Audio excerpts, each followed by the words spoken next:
नागपूरचे रस्ते 6 वाजेपर्यंत मोकळे करा, नागपूर खंडपीठाचे आदेश। कोर्टाच्या आदेशाची कॉपी आल्यावर निर्णय घेऊ, पोलिसांनी बळाचा वापर केल्यास आम्हीही दाखवून देऊ, कडूंचा इशारा।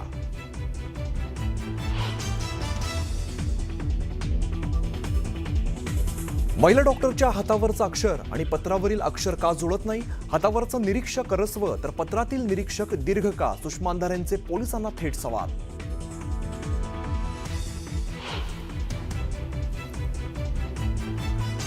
राज्य महिला आयोगावरती योग्य व्यक्ती नाही, तटकरेंनी चाकणकरांचा तातडीने राजीनामा घ्यावा। सीडीआर लीक करण्याचे अधिकार पोलिसांना कोणी दिले? अंधारेंचा हल्लाबोल।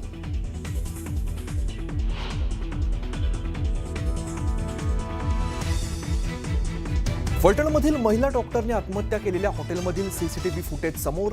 हॉटेलमध्ये प्रवेश केल्याचं आणि रूममध्ये जातानाचा सीसीटीव्ही व्हिडिओ, पोलिसांकडून तपास सुरू।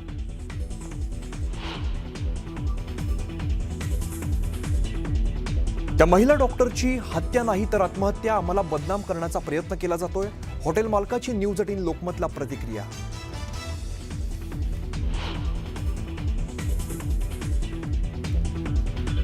उद्या मुंबईत सर्वपक्षीय नेत्यांची महत्त्वाची बैठक। यशवंत चव्हाण सेंटरमध्ये होणाऱ्या बैठकीत 1 नोव्हेंबरचा मोर्चा संदर्भात रणनीती ठरवली जाणार। खासदार संजय राऊतांची माहिती।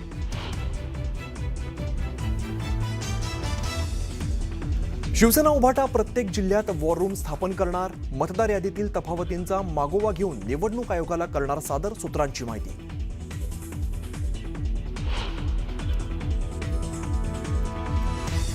मुंबईत इंडिया मॅरिटाईम वीक 2025चं आयोजन। मॅरिटाईम लीडर्स कॉन्क्लेव्हमध्ये पंतप्रधान मोदी सहभागी।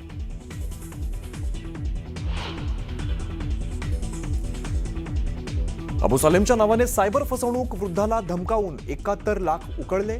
सायबर पोलीस ठाण्यात गुन्हा दाखल।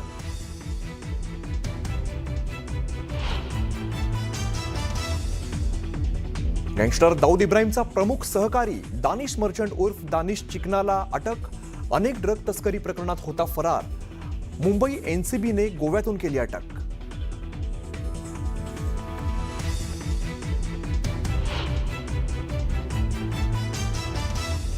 नमस्कार, मी आमिर गद्रे, तुम्ही पाहता न्यूज 18 लोकमत। आणि बुलेटिनच्या सुरुवातीला एक मोठी बातमी।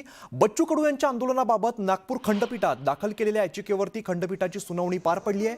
6 वाजेपर्यंत रस्ते मोकळे करण्याचे नागपूर खंडपीठाने आदेश दिलेले आहेत। कोर्टाकडून आंदोलनाची सुमोटो दाखल केलेली होती आणि त्यावरती न्यायमूर्ती रजनीश व्यास यांनी निर्णय दिलाय। तर या परिसरात रुग्णालय, कॉलेज, शाळा आहेत। आंदोलनामुळे त्यांचं नुकसान होतंय।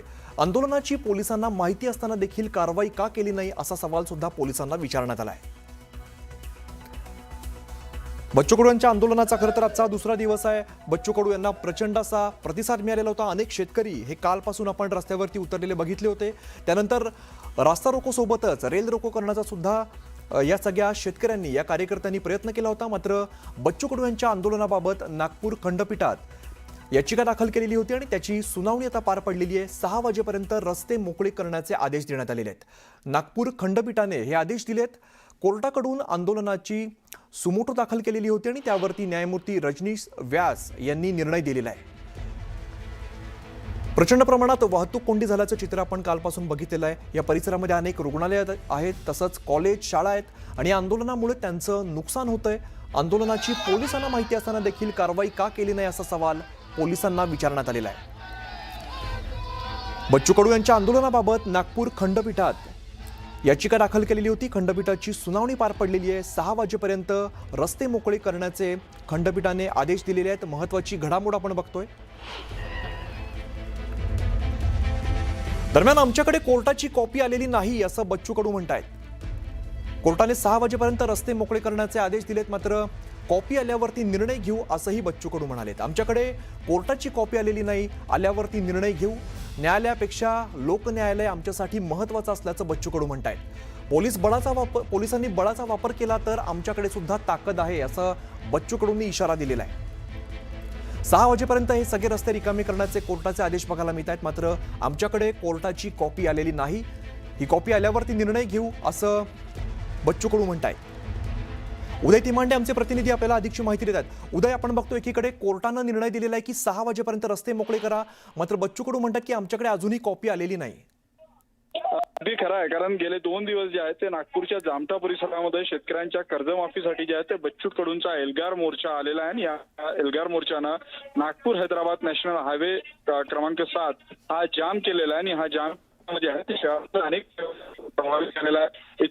परिसरामध्ये असलेले रुग्णालय, शाळा असतील, कॉलेज असतील, ते देखील 2 दिवसापासून प्रभावित झाले. सगळ्या गोष्टींची दखल न्यायालयानं घेत न्यायालयानं या सगळ्या प्रकरणावर जी आहे ती एक सुमोटो याचिका दाखल केली होती. आणि त्या सुमोटो याचिकेवर आज जो आहे तो न्यायालयानं निर्णय दिलेला आहे.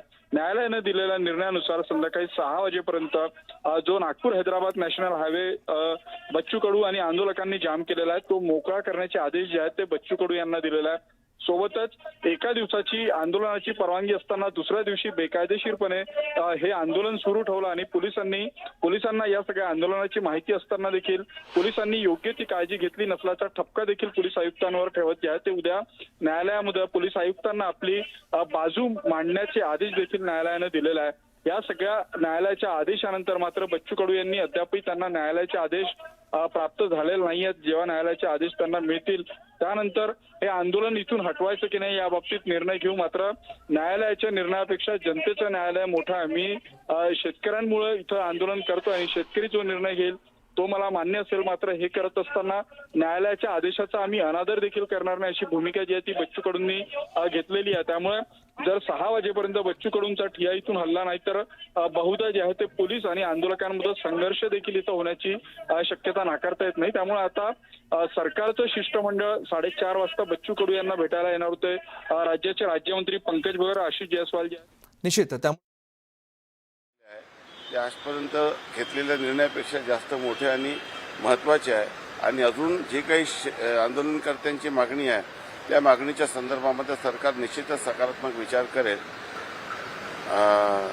मी नागपूरला आलेलो आहो, पंकज भोर साहेब यांची वाट बघत आहे आणि त्यांच्या आगमन होताच आम्ही दोघंही आंदोलनकर्त्यांशी चर्चा करण्यासाठी जाणार आहोत.